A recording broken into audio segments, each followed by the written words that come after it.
was very, very keen on car photography and on motorsport when I was in my early to mid-teens. While I was still at school, I'd say year 10, I approached my local newspaper to see if I could get a press pass to attend car races so I could take photos, because I could see that it was very hard to get good photos from the spectator side of the fence. Yeah. But if you had a press pass, you could get on the flag marshal side of the fence, so you get a little bit closer to the track, although still behind a protective barrier, but it did give you better angles. And so once I was able to represent my local newspaper, and I'd have to apply each time to each event for media accreditation. There's not some magical press pass that gives you access everywhere. You do have to apply to each event. But once I did that, I got to meet other photographers. I got to meet other journalists, because I would literally go to every motorsport event I could, both the big ones and the small ones. So obviously everyone wants to do supercars, but I would also do the smaller events just because I wanted the practice. And because I was prepared to sacrifice my time and go to those smaller events, the motorsport magazine I was doing some work for and the newspaper I was doing some work for, admittedly for free or for very low money, they rewarded me by publishing more of my photos. So then I realised that you got further with a notepad and pen than you did with a camera. And so over time, I did less photography and more journalism, more interviews.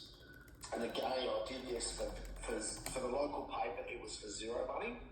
I just wanted the exposure and the practice. And for the motorsport magazine, it was for very little money.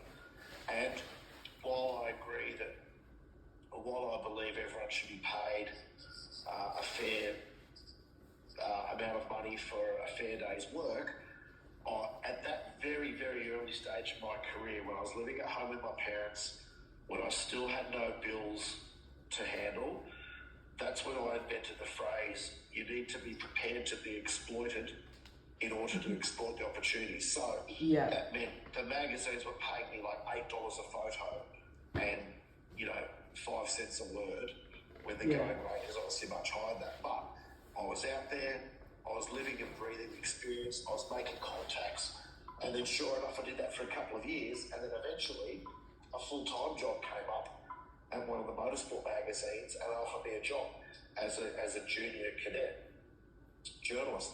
Again, that was for very low money, but I took the opportunity because nothing is going to stop me. That's what I wanted to do. And then from there, it led from one job to the next job to the next job, because if you are good and you work hard and you've got a healthy, down-to-earth attitude, opportunities open up for you. The local newspaper, that's a good question. It was the local newspaper that said to me, we'd really love your photos, but we really need some words to go with it. So they actually encouraged me to take up writing. Now, fortunately for me, I happened to be very good at English at school, and I did really well in essays. And I think school actually teaches you to be a journalist, because you're forever rewriting what you learned in that day's lesson. And I also did read a lot. Now, there's a saying that it doesn't matter what you read as long as you read it. So I read car magazines front to back. I read non-fiction books front to back. So I just read and read and read and read. And I really strived in English. And I had an exceptional English teacher who would come in when I was in year 10 and 11, and he'd bring the newspaper headlines in from that day. And he'd say, here's the same story, but look at how these two different papers handled the same story. So one was the Daily Telegraph, one was the Sydney Morning Herald. So he really, between my English teacher and the editor of the first local paper I did some contributions for, they both encouraged me to learn to love journalism and learn to love English and learn to love writing.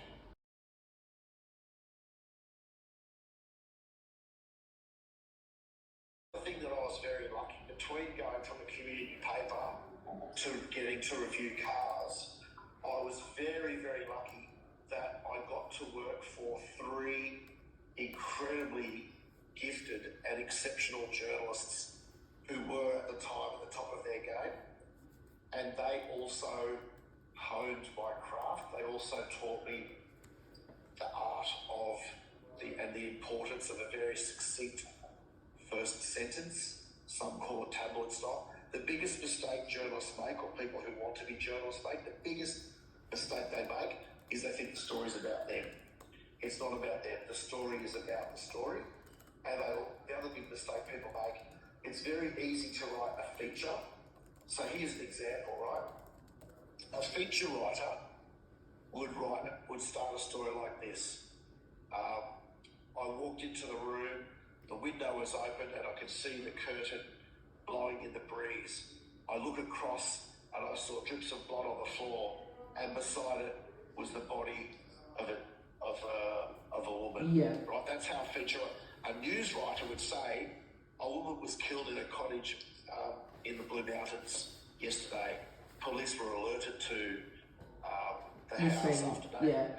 Yeah, after that, right. So same thing, but different way to approach it. So that's why. So I was taught news from a very early day, and I think if you could learn news writing, you then can also write features.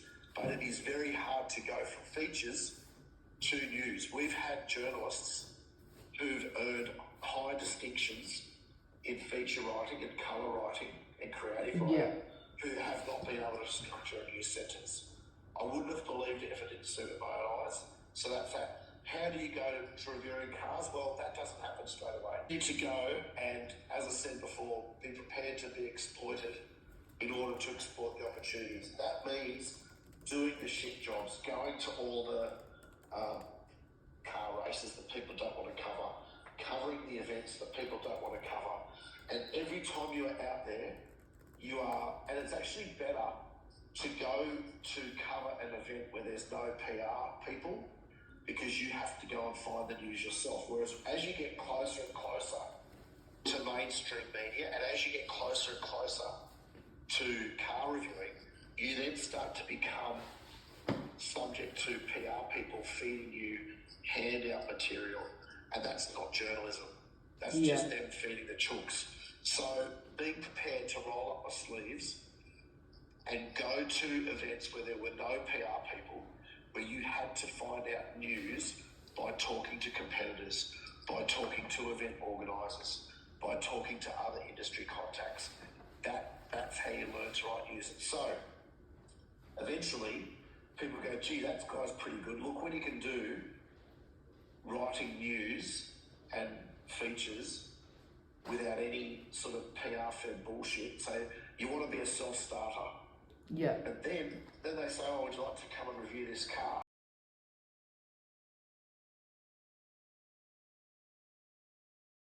Anywhere from 0 to 9, and that's changed. 20 years ago, I would write one story a day, maybe two. Yeah. Today, I'm writing up to 9 a day, which is killing me. But that's modern journalism. They call it journalism because you're churning it out. But the difference is, I won't just rewrite press releases. I will still apply the rules of journalism to everything I write. And that means that I will still put the effort in, and I'll make the extra phone calls, and I'll still not trust what's written on the press release. I'll still want to seek a second or third opinion or a second or third voice for that story. And I never write something as a fact. I'll always say according to, or Toyota said. I never state it as fact because it's only their claim.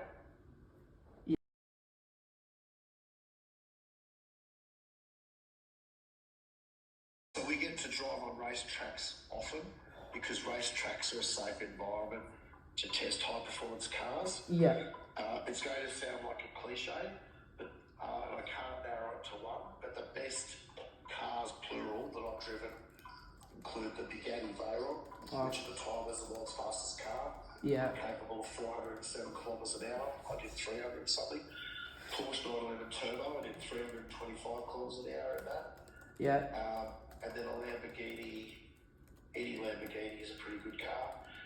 So that's like in the supercar space, but in terms of a practical car, and it's not a popular decision because most motoring journalists are badge snobs, but I don't include myself in that category because I buy cars for family and friends or help them buy cars. Yeah. So I really do put myself in the consumer's position when I recommend cars.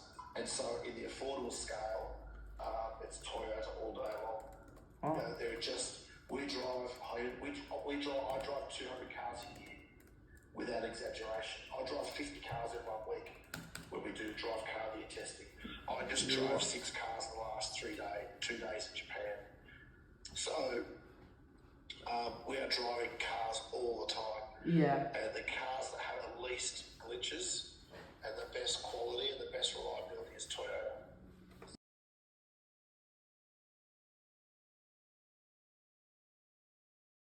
Give you some more. So start watching Media Watch every Monday night, 9:15 on the ABC. Yep. And you can actually go back and watch previous episodes, both on iView and also on, not just iView, but you can go on not just the app, but go on the ABC website and watch historical episodes of Media Watch. Yep. And the reason you want to do that is every journalist is scared of being on Media Watch. And you will very, very quickly learn about ethics. And you will very quickly learn about how the media is manipulated if you watch Media Watch. So watch Media Watch every Monday night. It closes down over summer. Yeah.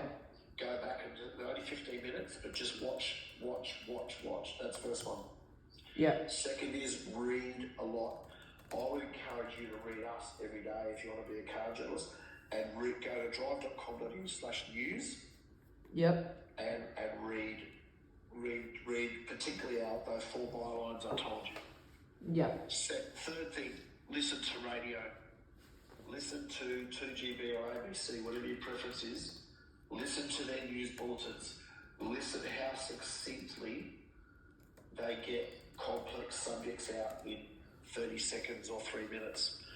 And then fourthly, watch the Channel 9 news. Now, the only difference is the Channel 9 news, the news reader and the presenter, they'll often do some sort of a pithy open. It was the day that turned into hell. Right? You would never start a news story like that. TV can get away with that. But from after that sentence, listen to how concise they are. Those 4 things.